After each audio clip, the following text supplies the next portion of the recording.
En esta clase vamos a desarrollar el marco teórico. Cuando hablamos de marco teórico, en realidad de lo que hablamos es del desarrollo de la perspectiva teórica, porque realmente el marco teórico es solo una parte de ello. Veamos esta presentación. ¿Qué pasos vamos a seguir para esta clase? Vamos a revisar la literatura.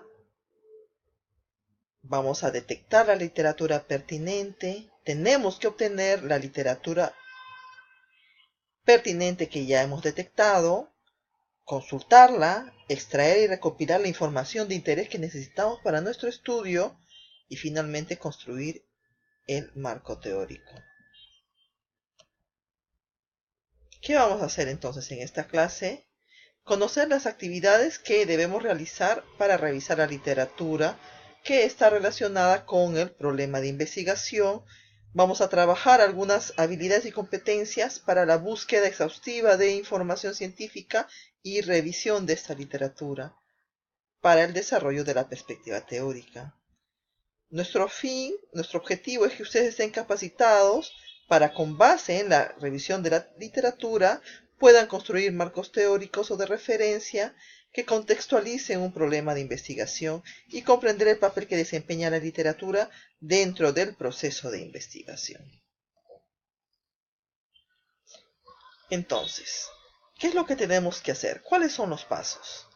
Lo primero que tenemos que hacer es detectar la información, lo que nosotros llamamos la búsqueda sistemática de la información.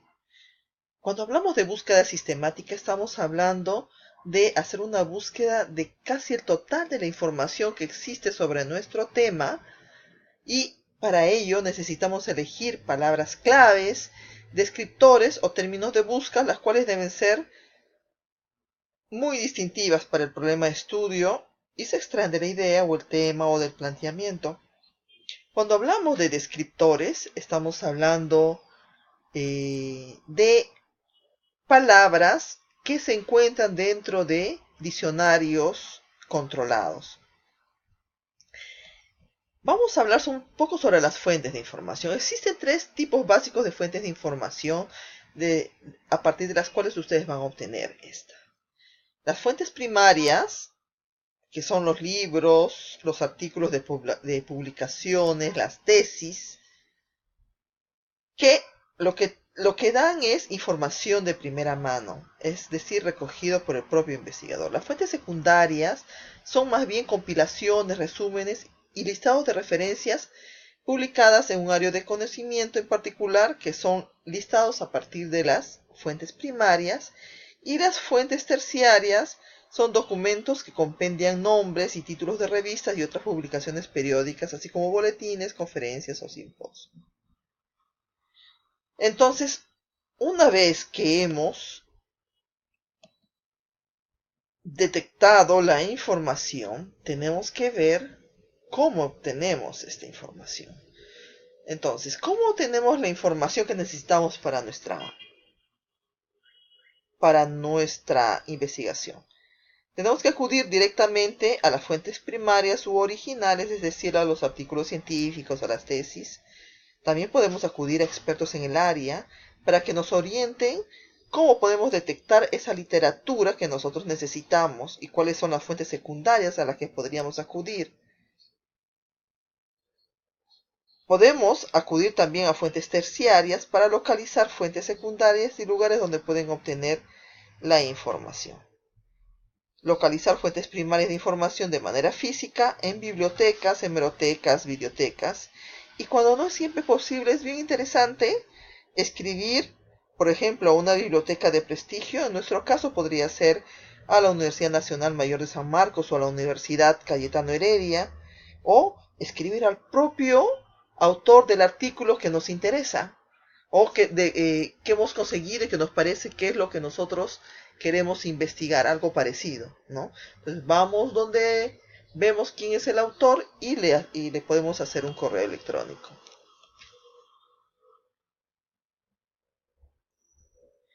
Entonces, el siguiente paso es hacer la consulta de la literatura pertinente, es decir, hemos detectado la literatura, la hemos obtenido y ahora la tenemos que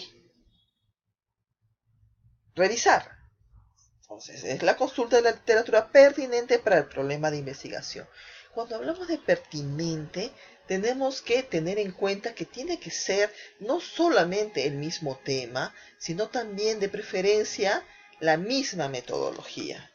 Y tenemos que seleccionar solo los más importantes y recientes y que además estén directamente vinculadas con nuestro planteamiento del problema de investigación.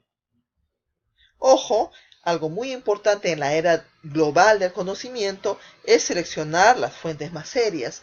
Ya hemos tenido una clase anterior en donde les hemos dicho que las fuentes más serias generalmente tienen el enlace .org o .edu, .p o .gov, ¿no? Difícilmente una literatura o una fuente electrónica que tenga una extensión .com puede ser una fuente muy seria. Entonces extraemos y comenzamos a recopilar la información de interés. Entonces nosotros en mi época utilizábamos fichas bibliográficas, que eran unas cartulinas de diferentes tamaños, dependiendo si era una ficha de resumen o si era una ficha de otro tipo. Pero actualmente existen gestores bibliográficos que nos pueden ayudar a recopilar nuestra información y a mantener nuestras colecciones, no solamente de artículos científicos, sino también de libros, revistas o artículos de periódico, dentro de un sistema informatizado como lo es el Mendeley, el Zotero, el EndNote o el RiffWorks. Una vez que hemos logrado tener un cierto orden de nuestra bibliografía, ya conociendo muy bien cómo funcionan estos gestores bibliográficos, ustedes ya conocen, ya les hemos enseñado cómo utilizar el Zotero. Entonces comenzamos con la construcción del marco teórico. Para ello vamos a seguir las siguientes indicaciones. Entonces, cuando hemos hablado al principio de marco teórico y hemos dicho que lo que en realidad estamos haciendo es un desarrollo de la perspectiva teórica, lo que vamos a hacer es sustentar teóricamente el estudio una vez que ya se ha planteado el problema de investigación. El marco teórico y su desarrollo tiene diferentes funciones que son muy importantes. Cuando nosotros revisamos la literatura, comenzamos a conocer más profundamente sobre el tema y ello nos ayuda a prevenir errores que se han cometido en otras investigaciones. Además, nos orienta sobre cómo habrá de realizarse el estudio. Podemos ver qué metodología han utilizado los otros autores. Los antecedentes nos dan cuenta de cómo se ha tratado el problema específico de investigación, qué clases de estudios se han efectuado sobre nuestro tema, con qué tipos de participantes se ha trabajado, cómo se han recolectado los datos, qué metodología han utilizado, en qué lugares se han llevado a cabo y qué diseños han utilizado. Este desarrollo de la perspectiva teórica además amplía el horizonte del estudio o centra al investigador para que evite desviaciones del planteamiento original. Documenta además la necesidad de realizar el estudio, nos va a facilitar plantear la hipótesis o afirmaciones que más tarde deberán someterse a una prueba, o nos ayuda o no a establecerlas por razones bien fundamentadas. Inspira nuevas ideas y áreas de investigación y provee de un marco de referencia para interpretar los resultados del estudio. Aunque podemos no estar de acuerdo con dicho marco o no utilizarlo para explicar nuestros resultados, siempre es un punto de referencia. Entonces, ¿para qué nos va a servir este desarrollo de la perspectiva teórica antes y después de la recolección de datos? Entonces, antes de que recolectemos los datos, el desarrollo de la perspectiva teórica nos ayuda a aprender más acerca de la historia, origen y alcance del problema de investigación, a conocer qué métodos se han aplicado de forma exitosa o de forma errónea para estudiar el problema específico que nosotros también queremos estudiar, saber qué respuestas existen actualmente para las preguntas de investigación, es decir, cuál es el estado de arte sobre el tema, identificar variables que requieren ser medidas y observadas, y además de cómo han sido medidas y observadas. Eso es bien interesante porque mientras nosotros vamos revisando la literatura, vamos viendo qué variables han sido determinadas en los otros estudios y para ver si es que nosotros incorporamos o no en nuestro estudio. Decidir cuál es la mejor manera de recolectar los datos que necesitamos y dónde obtenerlos. Resolver cómo pueden analizarse los datos, refinar el planteamiento y sugerir hipótesis y justificar la importancia del estudio. Una vez que hemos recogido los datos, ¿para qué nos sirve el desarrollo de la perspectiva teórica? Explicar diferencias y similitudes entre nuestros resultados y el conocimiento existente, analizar formas de cómo podemos interpretar los datos, ubicar nuestros resultados y conclusiones dentro del conocimiento existente, construir teoría y explicaciones y desarrollar nuevas preguntas de investigación e hipótesis. Entonces, cuando hablamos de marco teórico, hablamos mejor de desarrollo de las perspectivas teóricas, porque ya les decía que el marco teórico es parte del desarrollo de la perspectiva teórica. Entonces, cuando hacemos el desarrollo de la perspectiva teórica, en realidad estamos hablando de 4 cosas. De las investigaciones previas, o lo que nosotros llamamos los antecedentes, las teorías, o el marco teórico, base teórica, las conceptualizaciones que existen respecto al tema, es decir, las definiciones, los conceptos, que otros llamamos el marco conceptual, y el marco normativo o base legal, que no siempre se toma en cuenta, pero es bien importante. Por ejemplo, si nosotros vamos a hacer una investigación sobre el aborto espontáneo en adolescentes en la ciudad de Iquitos, tenemos que saber qué normas existen respecto al aborto o cuáles son los protocolos para tratamiento de estos casos. Y entonces ahora vamos a desarrollar cada una de ellas de forma rápida, las 4 partes del desarrollo de la perspectiva teórica. Entonces, habíamos dicho que lo primero que tenemos que hacer es revisar los estudios anteriores. Acá lo que tenemos que hacer es entonces revisar todos los estudios relacionados que se han escrito e investigado sobre el tema que nosotros queremos estudiar, que pueden servir para ampliar o continuar su objeto de investigación.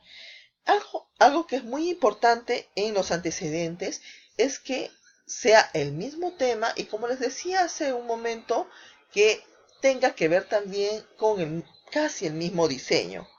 Porque los antecedentes, además, después de recojo de los datos, como les decía también, van a permitir ayudarnos en las conclusiones y en la discusión del estudio. Los antecedentes de la investigación tienen las siguientes características. Constituyen el marco que permite ubicar el tema de investigación dentro del área del conocimiento general. Los antecedentes bibliográficos deben estar relacionados directamente con la investigación, sobre todo en la metodología, ya les decía, y tienen que incluir una revisión actualizada de la bibliografía nacional y o extranjera existente sobre el problema planteado, y se debe partir de la realidad mundial a la local, de lo más antiguo a lo más nuevo, de lo general a lo específico, y debe constar el autor, el título de investigación, año y lugar de publicación y conclusiones. Este es un modelo de cómo ustedes pueden elaborar un antecedente. Aquí tienen otro ejemplo. Y vamos con las bases teóricas, que consisten en asumir una teoría que sirva de marco de referencia a todo el proceso de investigación. Ahí tienen ejemplos de cómo uno puede trabajar el tema de la base teórica para diferentes temas. Y el marco conceptual, como les decía, tiene que ver con los conceptos que vamos a trabajar dentro de nuestra investigación, que pueden utilizar 2 métodos de trabajo, como el método del mapeo, el método por índice. Ahí tienen ejemplos. Y finalmente el marco normativo, que son las normas que existen respecto al objeto de investigación y específicamente sobre las variables en estudio que deberá tener cuidado e incluir aquellas vigentes en el sistema. Hasta aquí avanzamos esta